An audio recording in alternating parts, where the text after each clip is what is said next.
Chris Mitchell, and this is Sport Today. Coming up for you, riding the wave. Team USA on course for one of sport's greatest comebacks, level the America's Cup at 8-all against Team New Zealand. The pictures are great, the story is too. Foul. Stephen Lee, once number 5 in the world, is banned for 12 years for his part in fixing snooker matches. And welcome to Sacramento. The 4-time NBA champion buys a share in one of the NBA's smaller franchises. Well, hello, welcome to Sport Today. The greatest of sporting comebacks is still on. Oracle Team USA have continued their incredible form in the world's oldest head-to-head competition, the America's Cup.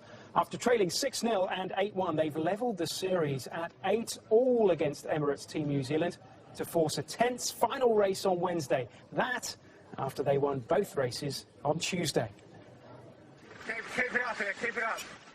On a sea of great expectation, the New Zealanders were penalised before the first race on day 15 even got started, when this incident resulted in a double penalty as the two boats crossed the starting line.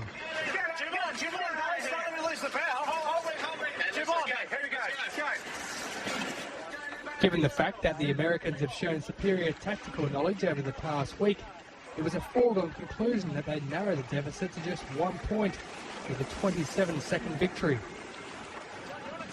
In race 18, the Kiwi boat was much more aggressive and took an early advantage, but any hopes of winning back the America's Cup were soon dashed as Team USA hit back.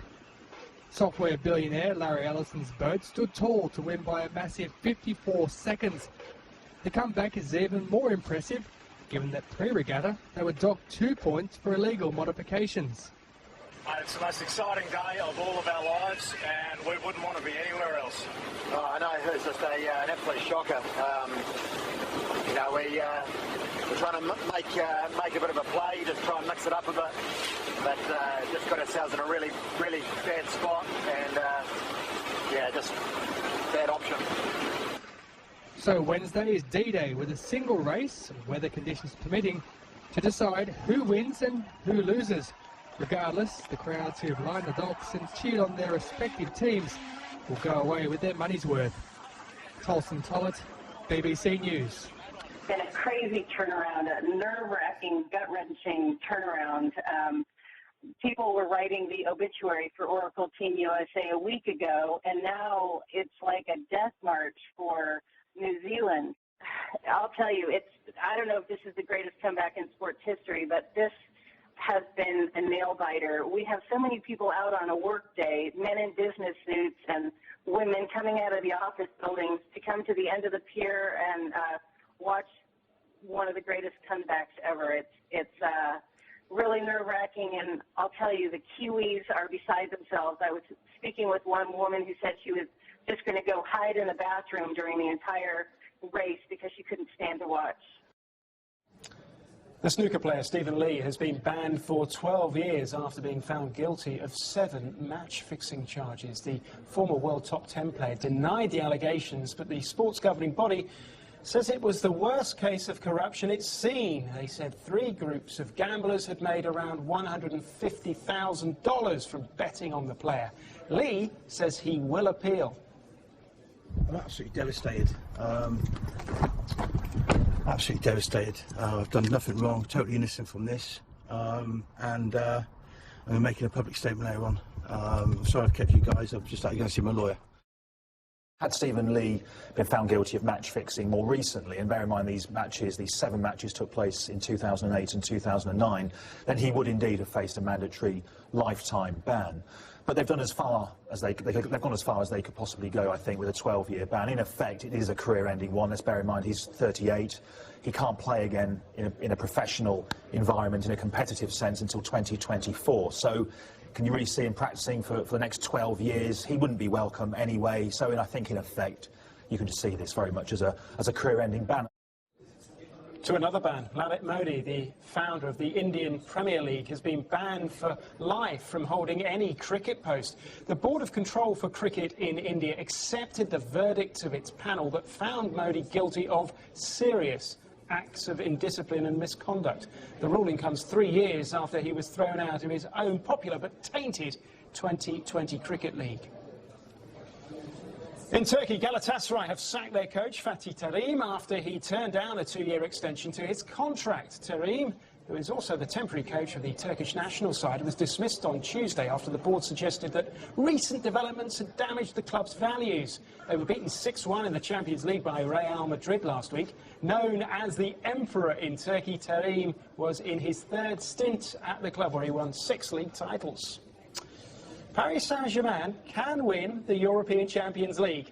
Real Madrid, Barcelona, Manchester United and the holders, of course, Bayern Munich, might be the favourites ahead of them, but the French champions have spent millions over the past few years. And their Swedish striker, Zlatan Ibrahimovic, who scored 30 goals for them last season, says that he's in no doubt that the current team are capable of winning the European prize. I want to win it, and the club has big ambition, big potential to win it, and they're showing everybody by the investments they're doing that they want to win it. So this is no doubts and no question about that. It's like all in, and that's the way it is. And I'm very happy to be part of it, and hopefully I will make the history come true. Liverpool versus Manchester United on Wednesday. That could mean Luis Suarez makes his return to Liverpool. The two sides meet in the English League Cup, and Suarez, having served his 10-match ban for biting Chelsea's Branislav Ivanovic last season, could feature. No matter what competition it is in, Liverpool, Manchester United is always a massive game, so it's certainly one that we're going there to look to get through into the next round. And as you said, after the disappointment of the weekend, it's great to get back on the field again. I think it's always a big game when you play any cup tie. I think when you play Liverpool, which is a big rivalry against Manchester United. So yeah, you could be right. It could take on a bigger significance than maybe people would expect. But in the end of the day, you know, it's another game, and you take the next game that comes. Shaquille O'Neal, the 15 times All-Star centre, has bought a minority stake in the Sacramento Kings and has announced that he now wants the city to be renamed Sacramento. I'm not sure that he's joking. O'Neal used to call the franchise Sacramento Queens when he played, and often beat them as centre for the Los Angeles Lakers. But after retiring from playing 2 years ago, he's now realised an ambition of being involved in an NBA ownership partnership. We look forward to bringing Sacramento back to where it used to be. And I'd like to thank Vivek and Mark for this great opportunity. I'd like to thank Chris Mulley and Sharif and the whole town of Sacramento for accepting me. Now, in saying that, the new name of the town will be called Sacramento, the capital of California. Thank you very much. He's not joking, you know. He really is not joking. And who are you to argue with a man like that? Now, you're telling me you don't like sailing? Are you sure? I think you do now. One of sport's greatest comebacks is still on. Team USA were 8-1 behind. In fact, they started off the competition on -2. Remember, first to 9 wins the contest. The all-important final climactic race is on Wednesday. We'll have news about it here on Sport Today. I'm Chris Mitchell, and that for now for you was Sport Today.